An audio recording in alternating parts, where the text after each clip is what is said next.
Hello, welcome back to Yathra's kitchen. എന്തൊക്കെയുണ്ട് വിശേഷം? സുഖമാണോ? അപ്പോൾ നമുക്കിന്നൊരു കൊഞ്ചു മാങ്ങയുടെ കറി വെച്ച് നോക്കിയാലോ? അതിനായിട്ട് ഞാൻ എടുത്തിരിക്കുന്ന ഒരു പച്ചമാങ്ങയാണ് ആദ്യം കേട്ടോ. അപ്പോൾ അതിനെ ഒന്ന് തൊലി കളഞ്ഞ് നന്നായിട്ട് കഴുകി അരിഞ്ഞെടുത്തിട്ടുണ്ട്. അപ്പോൾ അതിന് ചെറിയ കഷ്ണങ്ങളാക്കിയിട്ടാണ് അരിഞ്ഞെടുത്തിരിക്കുന്നത് കേട്ടോ. ഇനി നമുക്ക് വേണ്ടത് ഇത്തിരി കൊഞ്ചാണ്, ഉണക്കക്കൊഞ്ച്.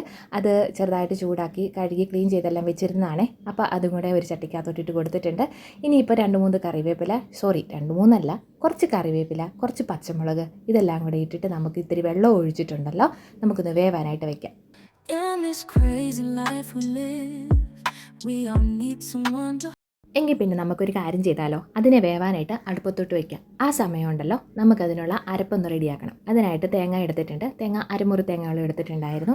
പിന്നെ വേണ്ടത് കുറച്ച് കൊച്ചുള്ളിയാണ്. ഇനിയിപ്പോൾ ഈ ഉള്ളി ഇല്ല എന്നുണ്ടെങ്കിൽ ചെറിയ സവോള എടുത്താലും മതിയാവും.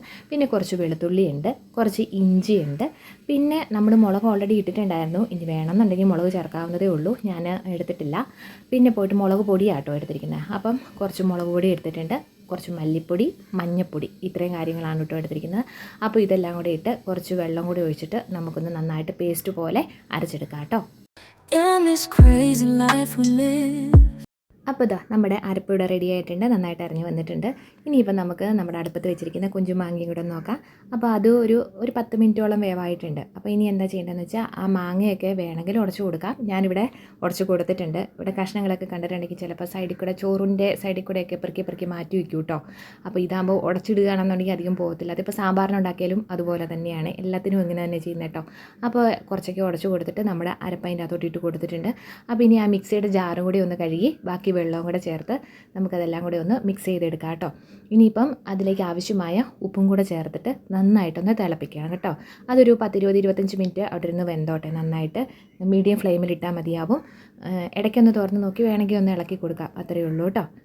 In this crazy life we live, we all need someone to hold, a friend to light the way when the world starts to unfold through all the ups. അപ്പോഴേ നമ്മുടെ കറി ഒരു 20 മിനിറ്റ് കഴിഞ്ഞപ്പോൾ നമ്മളൊന്ന് തുറന്ന് നോക്കി, അടിപൊളിയായിട്ടിരിക്കുന്നു കേട്ടോ. ഒരുപാട് കുറുകിയിട്ടില്ല, എന്നാൽ ആവശ്യത്തിന് കുറുകിയിട്ടുണ്ട്, ഒത്തിരി ചാറുമില്ല, ആ രീതിയിലിരിക്കുന്നു.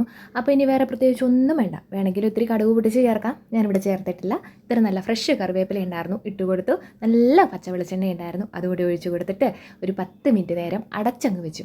ഇനിയിപ്പോൾ വേറെ ഒന്നും വേണ്ടല്ലോ. അപ്പോൾ ഇനി ഒരു 10 മിനിറ്റ് കഴിയുമ്പോൾ തുറന്നിട്ടേ നല്ല ചൂട് ചോറിൻ്റെ കൂടെ വേറൊരു കറിയില്ലെങ്കിലും ഇത് കൂട്ടി കഴിക്കാട്ടോ. നല്ല ടേസ്റ്റിയാണ്, എമ്മിയാണ്. എല്ലാവരും ട്രൈ ചെയ്യുന്നതെന്നറിയാം, എന്നാലും ഞാൻ എൻ്റെ രീതിയിലൊന്ന് ചെയ്തെന്ന് മാത്രമേ ഉള്ളൂ.